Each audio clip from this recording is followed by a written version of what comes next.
Hi guys, welcome back to insta Guruji. Nuclear physics क्यों हमें देखो इसकी ज़रूरत पड़ी, क्यों हम इसको पढ़ रहे हैं और आपके लिए बीएससी और एमएससी के लिए जो हम लोग न्यूक्लियर फिजिक्स पढ़ने वाले उसके अंदर हम लोग क्या क्या डिटेल से पढ़ेंगे, इन कुछ टॉपिक्स के ऊपर अभी इस वीडियो के अंदर अपन लास्ट तक चर्चा कर लेंगे। सबसे पहले देखो बात करते हैं कि न्यूक्लियर फिजिक्स जो है उसकी ज़रूरत हमें क्यों पड़ी। उस समय हमारे पास फिजिक्स थी जिसके अंदर हमारे पास न्यूटन भाई साहब थे, आपके मैक्सवेल साहब थे, बढ़िया खासा अच्छा खासा काम चल रहा था। लेकिन फिर हमें क्या ऐसी आन पड़ी कि हमें न्यूक्लियर फिजिक्स जो है उसको फिजिक्स की एक नई ब्रांच के रूप में स्थापित करना पड़ा और करने के कारण हमें उसको सिलेबस में पढ़ना है। ठीक है, चर्चा करते हैं। देखो उस समय तक जब हम न्यूटन के नियमों की बात करते हैं, मैक्सवेल के समीकरणों की बात करते हैं, तो हम लोग बात करते थे उस समय मैक्रो पार्टिकल्स के बारे में। मैक्रो पार्टिकल्स वो सभी पार्टिकल्स हैं जिनको हम लोग अपनी आंखों के जरिए देख सकते हैं और उन सब की गति की व्याख्या, उनकी स्थिति की व्याख्या हम लोग न्यूटन की समीकरण या मैक्सवेल के द्वारा कर सकते हैं। सिंपल सी बात थी। लेकिन 1895 के अंदर एक घटना हमारे सामने ऐसे निकल कर आती है, एक डिस्कवरी के साथ में, जिसको हम लोग बोलते हैं डिस्कवरी ऑफ रेडियो एक्टिविटी। ठीक है, रेडियो एक्टिविटी की डिस्कवरी जो है वो हेनरी बेकेरेल ने की थी 1895 के अंदर। ये सब आपको विदित है। तो जब रेडियो एक्टिविटी की डिस्कवरी हुई, क्या उसके अंदर अपन को ऐसा अलग दिखा जो एग्जिस्टिंग हमारी जो जितनी भी चीज़ें थी उनसे अलग था। तो देखो हम बात करते हैं कि हमारे जितने न्यूक्लियर रिएक्शंस होते हैं ना, जैसे रेडियो एक्टिविटी क्या है, एक तरह की न्यूक्लियर रिएक्शन है, तो ये पूरी तरह से अपने प्रॉपर्टी उसको अलग रखती है। किसकी कंपैरिजन में? जो केमिकल रिएक्शंस हमारी होती है उनकी तुलना के अंदर अगर हम बात करें न्यूक्लियर रिएक्शंस की, न्यूक्लियर इंटर रिएक्शंस अगर कहूँ तो ज़्यादा बेटर रहेगा, तो इन दोनों में काफ़ी डिफरेंसेस हमें दिखाई दिए। अब आज तो हम कह देते हैं दोनों अलग अलग चीज़ें हैं, लेकिन उस समय जब हमारे दिमाग के अंदर या हमारे मन मस्तिष्क के अंदर एक ही चीज़ चलती थी, वो होती थी आपके केमिकल रिएक्शंस। तो उस समय इस बात को गले से नीचे उतार पाना वैज्ञानिकों के लिए पॉसिबल नहीं हुआ।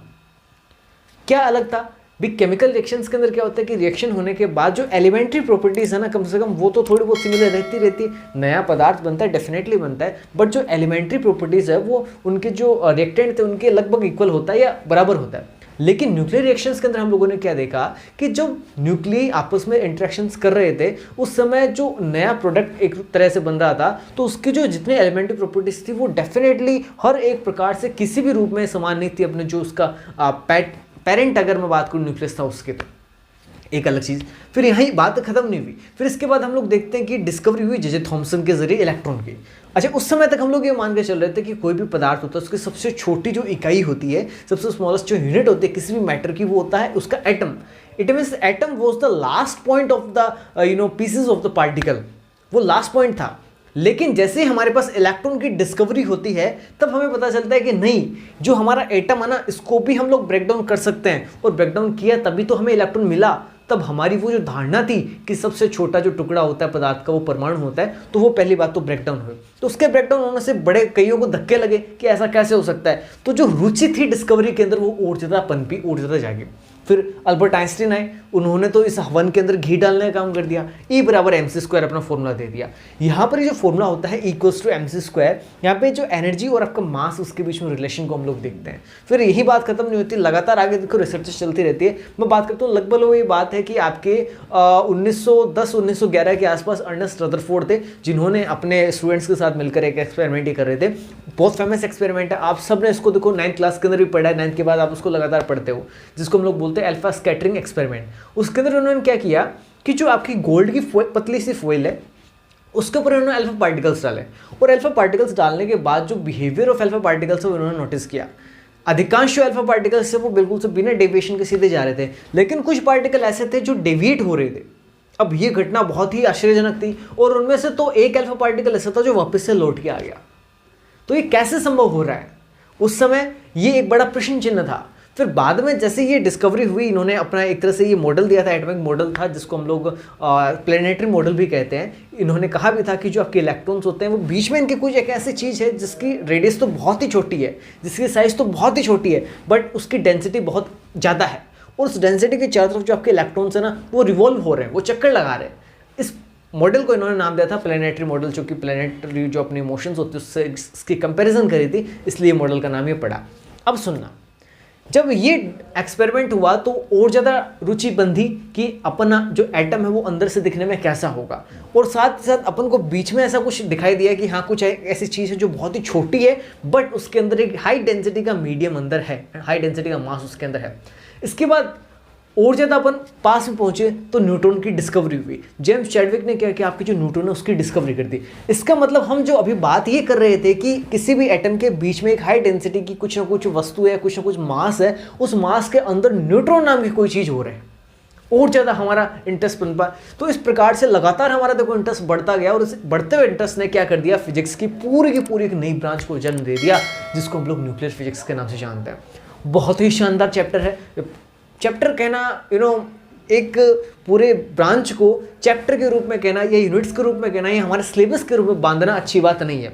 हम लोग पढ़ेंगे आपके बीएससी और एमएससी के सिलेबस के अकॉर्डिंग, लेकिन आपको इतना देखो शानदार मजा आएगा इस न्यूक्लियर फिजिक्स को पढ़ने के साथ साथ आपको बहुत से ऐसे देखो बातें बताऊंगा, बहुत इंटरेस्टिंग घटनाएं हमारे साइंस के अंदर होती है। हम देखो जनरली हिस्ट्री पढ़ने से डरते हैं, कौन सी वाली, जैसे हमें कोई कहते हैं कि भी राजस्थान की हिस्ट्री पढ़ो, आप इंडिया की हिस्ट्री पढ़ो, जिसके अंदर हम लोग राजा महाराजाओं को पढ़ते हैं। डेफिनेटली देखो हमारा इतिहास बहुत ही गौरवशाली इतिहास रहा है, इसमें कहीं कोई शंका नहीं है। लेकिन जब आप इस न्यूक्लियर फिजिक्स का इतिहास पढ़ोगे ना, आपको सच में देखो आनंद की अनुभूति होने वाली है। और मेरे साथ देखो चलना, आप लोग बीएससी और एमएससी दोनों का कंबाइंड जो सिलेबस उसको फ्री ऑफ कॉस्ट यूट्यूब के ऊपर चूंकि करवाने वाला हूँ, तो शानदार तरीके से इसको हम लोग पढ़ेंगे। क्या क्या चीज़ें हम लोग पढ़ेंगे, तो उसके लिए मैं बात करूंगा कि हमारी जो फिजिक्स है ना, इसको हम 2 अप्रोचेस के साथ लेके चलते हैं। पहली अप्रोच मैं लूंगा यहाँ पे थ्योरेटिकल अप्रोच को, सेकंड अप्रोच हम लोग लेकर चलते हैं इसके एक्सपेरिमेंटल अप्रोच को। जो हमारे न्यूक्लियर फिजिक्स की थ्योरेटिकल अप्रोच होगी उसके अंदर देखो हम लोग क्या पढ़ेंगे, हमारी जो सिलेबस है, देखो जनरली मैं सिलेबस टारगेट कर रहा हूँ जो यूजीसी नेट का सिलेबस होता है, उसके अंडर ही देखो आपके सारे यूनिवर्सिटीज़ का सिलेबस आता है, तो आपकी हर एक यूनिवर्सिटी का सिलेबस भी कवर होगा। बट फिर भी आपके मन के अंदर संतुष्टि रहे, इसलिए आप अपनी यूनिवर्सिटी का जो सिलेबस है ना उसको अपने साथ जरूर लेके बैठना, ताकि जो टॉपिक्स आपकी यूनिवर्सिटी के अंदर हैं आप केवल उन्हीं टॉपिक पे अपना ध्यान दे सकें। लेकिन मैं फिर से कह रहा हूँ, आपको सिलेबस के अंदर बंद कर वो मज़ा नहीं आएगा जो न्यूक्लियर फिजिक्स को पढ़कर आना चाहिए। इसलिए आप तो सब कुछ पढ़ना, एग्जाम के लिए आप तैयार अपने यूनिवर्सिटी के टॉपिक्स को कर सकते हो, क्योंकि बड़े मजेदार है अपने न्यूक्लियर फिजिक्स, बहुत मजा आएगा आपको। जनरली ये कहते हुए लोग ये कहते हुए मिल जाएंगे कि न्यूक्लियर फिजिक्स वाला पेपर, यार ये पेपर सबसे टफ है, बट मैं आपको दावे के साथ कह रहा हूँ, पढ़ के देखना आप लोग, और इस बार एग्जाम के अंदर आपके जो स्कोर होंगे उनको देखना, वास्तव में चौंधिया जाओगे एकदम से। तो अपन बात करें कि थ्योरेटिकल अप्रोच के अंदर हम लोग क्या पढ़ेंगे। देखो थ्योरेटिकल अप्रोच के अंदर हम सबसे पहले पढ़ेंगे हमारे जो न्यूक्लियर प्रॉपर्टीज आती हैं उनको। न्यूक्लियर प्रॉपर्टीज के अंदर क्या हो सकती है कि भाई जो आपका न्यूक्लियर है उसका मास हो गया, उसकी शेप होगी, उसकी साइज हो गई, हम लोग बात करें उसकी स्पिन की, उसकी एंगुलर मोमेंटम की, यानी बहुत सारे हमें न्यूक्लियर प्रॉपर्टीज है जिनको देखना होगा। फिर मैं बात करूंगा हमें कुछ न्यूक्लियर मॉडल्स हैं जिनकी चर्चा करनी है। न्यूक्लियर मॉडल्स के अंदर हमारे जैसे लिक्विड ड्रॉप मॉडल आ गया, शेल मॉडल आ गया, जो आपके फर्मी गैस मॉडल होता है वो आ गया, तो ये सब चीज़ें हम लोग पढ़ेंगे। तीसरी चीज़ अपन बात करेंगे रेडियो एक्टिविटी को लेकर। चूंकि रेडियो एक्टिविटी जो है आपने पहले पढ़ भी रखा है इसको क्लास 12 के अंदर, कि पूरी तरीके से किस पर बेस्ड है ये रेडियो एक्टिविटी, पूरी तरह से जो आपकी नाभिक है ना उसी की प्रॉपर्टी है, न्यूक्लियस की प्रॉपर्टी है, इसमें इलेक्ट्रॉन की कहीं कोई भागीदारी होती ही नहीं। तो अपन इसको प्योरली किसके अंदर पढ़ेंगे, हमारी न्यूक्लियर फिजिक्स के अंदर पढ़ेंगे। ये तो बात कर ली हमने थ्योरेटिकल अप्रोच की। जब मैं बात करता हूँ हमारे फिजिक्स के, न्यूक्लियर फिजिक्स के एक्सपेरिमेंटल अप्रोच की, तो उसके अंदर हमें देखो 2 मेजर पॉइंट्स होते हैं जिनको जानना जरूरी होता है। एक तो हमारे होते हैं न्यूक्लियर एक्सेलरेटर्स, ठीक है, न्यूक्लियर पार्टिकल को एक्सेलरेट हम लोग करने के लिए काम में लेते हैं। फिर हम लोग देखो पढ़ेंगे कुछ न्यूक्लियर डिटेक्टर्स जिनकी हमें चर्चा करनी है। पिछले साल मैंने 4 वीडियो न्यूक्लियर डिटेक्टर्स की डाली थी, जिन पे आप सभी का जो प्रेम है वो इतना शानदार रहा कि अब उसी के कारण ये मान सकते हो आप लोग कि मैं दोबारा से आपके लिए स्टार्ट कर रहा हूँ। और इस बार तो मैंने पूरी न्यूक्लियर फिजिक्स से उसको पढ़ाने का ये पूरा फैसला कर ही लिया, बड़ा शानदार, देखो आपको मजा आएगा। तो हम बात करें डिटेक्टर्स की, तो डिटेक्टर्स के अंदर देखो हम लोगों ने जैसे लास्ट टाइम पढ़ा था जीएम आपके काउंटर हो गया, आपका एनाइजेशन चैम्बर हो गया, आपके प्रोपोर्शनल काउंटर हो गया, आपके गैस फील्ड डिटेक्टर्स हो गए, तो ये सब हमने पिछले साल भी पढ़े थे। और अब दोबारा से मैं जब आपको पूरी फिजिक्स पढ़ाऊंगा तो उसके अंदर भी हम लोग इनको देखेंगे। एक्सेलरेटर्स के अंदर बात करूं तो आपने क्लास 12 के अंदर देखो 2 एक्सेलरेटर तो पढ़ ही लिए, और अगर आप अभी एमएससी में तो आपने बीएससी के अंदर भी इनको पढ़ लिया। जैसे आपने साइक्लोट्रॉन को पढ़ा था, आपने वॉन डे ग्राफ जनरेटर को वहाँ पे पढ़ा था, अभी वैसे हम लोग तो सिंक्रोट्रॉन को पढ़ेंगे, एक आपके जो लीनियर एक्सेलरेटर्स होते हैं ना उनको पढ़ेंगे। तो इस प्रकार से हम लोग पूरी फिजिक्स को, हमारे न्यूक्लियर फिजिक्स को लेकर चलेंगे और शानदार आपको देखो मजा आएगा। न्यूक्लियर फिजिक्स के अलावा सर आप क्या पढ़ाओगे, तो देखो मेरे पास पिछले साल भी कुछ क्वेरीज आई थी और इस बार दोबारा से मेरे पास कुछ क्वेरीज आई कि जो PYQs हैं, जो हमारे यूनिवर्सिटी के एग्जाम होते हैं उनके अंदर जो PYQ आते हैं, तो उनको लेकर भी मैं वीडियो आपके लिए बनाऊं। तो डेफिनेटली मैं पिछले जो प्रीवियस ईयर्स के क्वेश्चंस होते हैं उनको भी लेकर अभी चलूंगा, टारगेट उनको भी करते हुए चलूंगा। तो ये हमारा देखो ओवरव्यू था हमारी जो न्यूक्लियर फिजिक्स जिसको हम लोग अभी आगामी दिनों के अंदर स्टार्ट करने जा रहे हैं उसका।